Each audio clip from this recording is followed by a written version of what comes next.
Welcome back to another Expand Machinery IMTS 2024 preview. We are very proud to have introduced a new line of turn mill lathes made in Japan.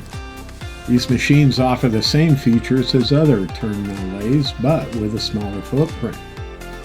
The GENTURN CW42MY is an 8-axis mill turn lathe with opposing spindles and twin turrets, each with a Y-axis driven by a FANUC OIF plus control. The machine is packed with features such as dual auto Marpose tool probes, dual 12-station turrets, and a programmable chip shield to keep chips in their place, and can be ordered with a 52mm 2-inch through bore.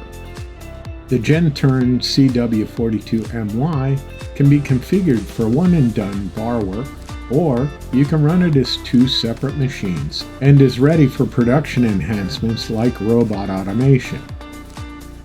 We will also be showing the C42MYS single turret dual spindle running a demo part. Please come and enjoy Expand Machinery hospitality. Our expert sales and applications team will be available to help you with your manufacturing needs. And don't forget to look inside the Aero McLaren Indy car on display. I hope to see you there.